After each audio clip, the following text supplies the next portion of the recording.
పోలీసులు కూడా ఇన్వాల్వ్ అయ్యి ఈ డ్రగ్స్ గురించి, సైబర్ క్రైమ్ గురించి అవేర్నెస్, అంటే ముఖ్యంగా పేరెంట్సే కదా తెలియాల్సింది. పిల్లలు ఏం చేస్తున్నారు ఏంటనేది ముఖ్యంగా పేరెంట్స్ పట్టించుకుంటే వాళ్ళని మనం కొంచెం కంట్రోల్ చేయొచ్చని ముఖ్య ఉద్దేశంతో ఈ ప్రోగ్రామ్ అనేది కండక్ట్ చేస్తా ఉన్నారు.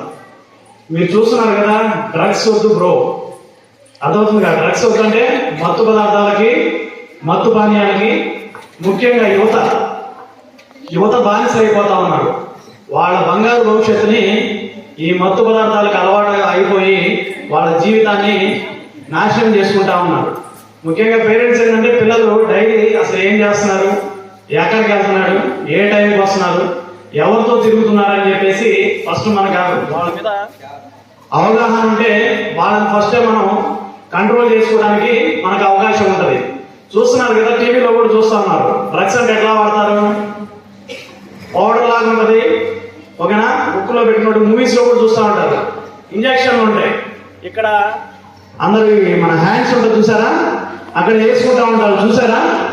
మత్తుకు ఒకసారి ఎడిక్ట్ అయితే అతను ఏం చేస్తున్నాడో అతనికే తెలియదు అనమాట. స్పృహ అనేది ఉండదు, వాడి కంట్రోల్ వాడే ఉండడు, వాడు ఏదైనా చేయొచ్చు. ఇప్పుడు డ్రగ్స్ అనేది చాలా కాస్ట్లీ, ఈజీగా దొరుకుతాయా, చాలా డబ్బుతో కూడుకున్నాయి. ఎవడో వాడికి అలవాటు చేస్తాడు, స్కూల్లో బయట, కాలేజీ బయట, అది ఒకసారి చూడ, ట్రై చేయి, బాగుంటుంది అని చెప్పేసి ఫస్ట్ ఎవరైనా పిల్లలు ఏమంటుందో తెలియదు కదా, ఒకసారి చూద్దాం అన్న దాంతో స్టార్ట్ అవుతుంది అనమాట. వాటి ముఖ్యంగా చిన్నగా వాడు దాన్ని అలవాటు చేస్తాడు, అడిక్ట్ అయిపోతా ఉన్నాడు. లాస్ట్కి అది లేకపోతే బతకలేని పొజిషన్కి వచ్చేస్తుంది. వాటికి మన తల్లిదండ్రులు చెప్పినా వినడు, స్కూల్లో టీచర్లు చెప్పినా వినడు, ఎవరు చెప్పినా వినమాట. వాడి కంట్రోల్లో వాడు ఉంటాడు. వాడు దానికోసం ఏం చేస్తాడు, ఇప్పుడు ఇంట్లో డబ్బులు కావాలి, ఎవరు కదా పేరెంట్స్, ముద్దులు అడుగుతుంటే ఎవరు, లాస్ట్కి ఏం చేస్తారు, అప్పులు చేయడం స్టార్ట్ చేస్తారు. అప్పులు కూడా ఎంతమంది ఎన్నో ఇస్తారు, ఎవరైనా ఫ్రెండ్స్ కానీ చూడాలి ఎవరు కొన్నిసార్లు ఇస్తారు. తర్వాత వాడు ఏం చేస్తారు, దాన్ని వాడికి అలవాటు అయ్యారు కదా, అది లేకపోతే ఉండలేడు కాబట్టి చిన్నగా దొంగతనాన్ని స్టార్ట్ చేస్తాడు. చూస్తున్నారు కదా. తర్వాత డబ్బు కోసం ఏదైనా ఇంకా మర్డర్ చేయడం, దొంగతనాలు చేయడం, స్నాచింగ్లు చేయడం, ఇట్లా చేసి వాడి భవిష్యత్తు వాడే నాశనం చేసుకుని లాస్ట్కి పోలీస్ స్టేషన్లో కేసులు అయ్యి నాశనం జైల్లో ఉండాల్సిన పరిస్థితి. నాశనం చేసే వ్యవస్థలో ముందుకు వస్తాము. మీరు చిన్నప్పుడు ఇవన్నీ చూసుకోండి. గంజాయి అనేది ఈ రోజుల్లో పల్లెటూరు దాకా పాకే పరిస్థితి వచ్చింది. కాబట్టి పేరెంట్స్గా మీరు తెలుసుకోవాలి, చిల్డ్రన్స్ వాళ్ళు తెలుసుకోవాలి. తెలుసుకుంటేనే మన జీవితాలు, మన కుటుంబాలు బాగుంటాయి. లేదని దాన్ని నెగ్లెక్ట్ చేసామంటే ఒక్కసారి దాంట్లో దిగిన తర్వాత మన పిల్లలు మళ్ళీ బయటకు తీసుకురావడం అంటే చాలా కష్టమైంది. అందుకని గవర్నమెంట్ ఒక ప్రోగ్రాం లాంచ్ చేస్తుంది ఇవాళ, డ్రగ్స్ వద్దు బ్రో అని. మీరు ఆల్రెడీ చూసుంటారు ఏ విధంగా అనేది డ్రగ్స్ వద్దు బ్రో అనేది చేస్తున్నారు. ఏంటనేది ఒకసారి చెప్తాను ఫ్రెండ్స్. గంజాయి, డ్రగ్స్, వైట్నర్, దగ్గుమందులు వంటి మత్తు పదార్థాలు మీ జీవితాలను నాశనం చేస్తాయి. మత్తు వల్ల ఏది మంచి ఏది చెడు అనేది తెలుసుకోలేదు. ప్రేమగా చూసే అమ్మా నాన్నలు మీకు ఏం చెప్పినా మత్తు వ్యసనం వల్ల చిరాకు పడతారు. మీరేం చెప్పినా దాంట్లో ఉన్న వాళ్ళు చిరాకు పడతారు, వారిపైన తిరగబడతారు. మీరు ఫస్ట్ టైమే గమనించకపోతే గంజాయి తాగి వాడు మత్తులో మీరేం చెప్తే మీ మీద తిరగబడి కొట్టే పరిస్థితి వస్తుంది.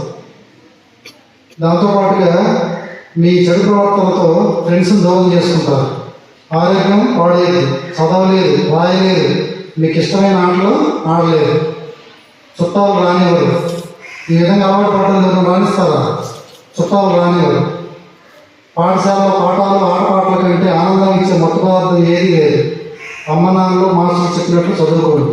మీరు చదువుకునేందుకు పుస్తకాలు, వేసుకునేందుకు యూనిఫామ్, బూట్లు, బెల్ట్ ప్రభుత్వం ఇస్తాము. ఆడుకోవడానికి క్రీడా పరికరాలు ఇస్తుంది మన ప్రభుత్వం. మధ్యాహ్నం వేళ స్కూల్లోనే ఆరోగ్యపరమైన భోజనం పెడతాము. బడిలో ఉండండి, బడి వదిలితే ఇంటికి వెళ్ళండి, హోంవర్క్ చేసుకోండి. మీకంటే పెద్దవాళ్ళు పిలిచారని సరదాగా తిరుగుదామని పిలిస్తే వెళ్ళొద్దు. మీకంటే పెద్దవాళ్ళు పిలిస్తే సరదాగా రమ్మంటే వెళ్ళొద్దు. బడి బయట ఎవరైనా మిమ్మల్ని ఆకట్టుకునేందుకు చాక్లెట్లు, సప్పరించే బెల్లం రూపంలో మత్తు పదార్థాలు ఇస్తూ ఉంటారు. మీకు తెలియని వాళ్ళు బయట చాక్లెట్లు ఇస్తారు, చప్పరిస్తూ ఉంటారు, కానీ దాంట్లో గంజాయి కలుపుకుంటారు. ఆ టేస్ట్ ఒకసారి తినగానే బాగుందని అనిపించి రెండోసారి, మూడోసారికి అలవాటు అయిపోతాం. కాబట్టి మీకు తెలియని వ్యక్తులు ఇచ్చేవి మీరు తీసుకోకూడదు. ఏమా అర్థమైందా? దాంతోపాటుగా పీల్చే సిగరెట్లు ఇస్తారు. సిగరెట్ ఒకసారి చూడమని చెప్పి ట్రై చేయమని చెప్పి ఇస్తూ ఉంటారు. అలాంటి మీరు ఎట్టి పరిస్థితుల్లో తీసుకోకూడదు. ఎలాంటి ఎవరైనా బలవంతం చేశారంటే మీ ఊర్లో ఉంటే మీ అమ్మ మీ నాన్నకి చెప్పాలి, స్కూల్లో ఉంటే మీ టీచర్స్కి చెప్పాలి. స్కూల్లో ఆగతాయి మిమ్మల్ని ఇబ్బంది పెడితే మీ టీచర్ దృష్టికి తీసుకెళ్ళాలి.